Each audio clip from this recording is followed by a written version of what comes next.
Happy morning. I remember the night that Barack Obama was elected the US president. Like many people globally, I was watching the results on CNN as they rolled in. I usually do not pay attention to the campaign sessions in general, whether it is in US, UK, India, or internationally. To me, the political retro that consumes people for the year going to into an election is nothing more than net effect of sensation seeking news media having a field day with the public's attention. That's how I feel about that. I'm not going to allow any of my time, attention, and creative capacity to be monopolized and thus monetized by yet another talking lizard selling insurance. But I do vote and I like to make informed choices. So I watch the final couple of the debates and I do a few minutes of research and I ask around enough to cast an intelligent opinion, my personal ones. Then in the end, I would love to see the two speeches, one from the loser and one from the winner. I am far more fan of debates and speeches than I am of the politics in general. That goes for any of the elections back in India, in UK, and anywhere else. And it's something to new to learn about. So as I watched the few minutes of the newly re-elected president Obama's speech, I was struck with a fantastic success epiphany. I realized in that moment why I was not more successful, more to move ahead and get the achievements. And the answer was I am still too worried about being liked, of about being approved. There he was, Barack Obama, the second time being elected the President of the United States of America, making him one of the most powerful people on the planet Earth. Yet, even as he stood there with his wife and two daughters, waiting at the smiling crowd, waving, and thousands of people into the audience, and millions of people, average human beings like me watching around the globe, election results confirmed something else. 49% of his own countrymen were unhappy that he had just won.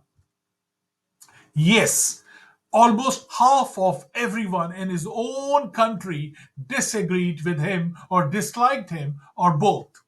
And some disliked him passionately. Did you catch that? Passionately, I said. One of the most powerful people in the world is disapproved and disliked by 49% of the very people he would be leading. He would be leading for the next 4 more years. And to this day, Obama walks into a restaurant or cocktail party or wherever, about half of the people in the room don't like him. Hey, if I walk into a restaurant or a cocktail party or a gathering, first of most people don't even care if I came there or notice, but at most maybe 10-20% if I'm lucky.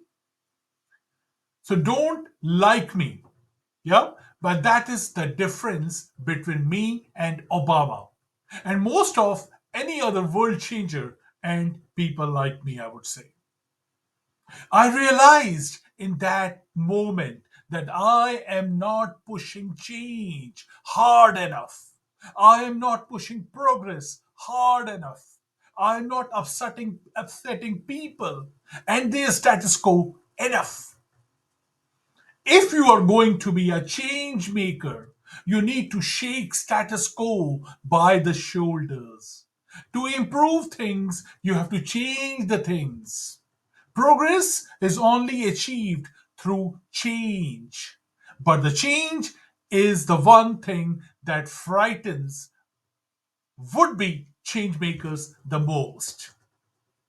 Because shaking things often leads to poor popularity. It brings you poor fame.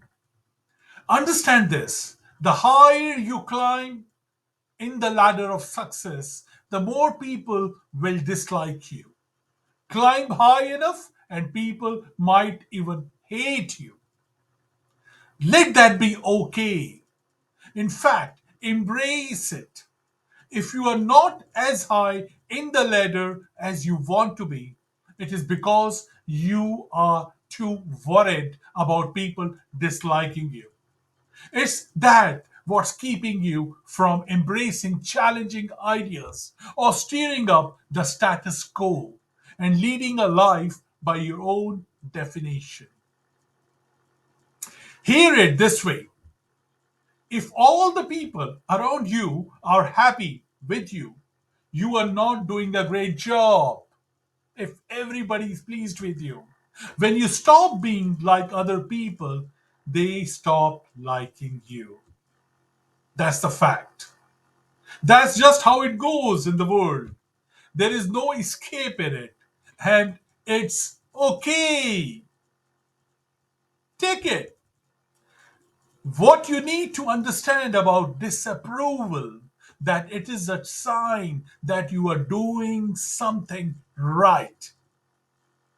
Reframe your perception of disapproval, and it will empower you rather than drain you.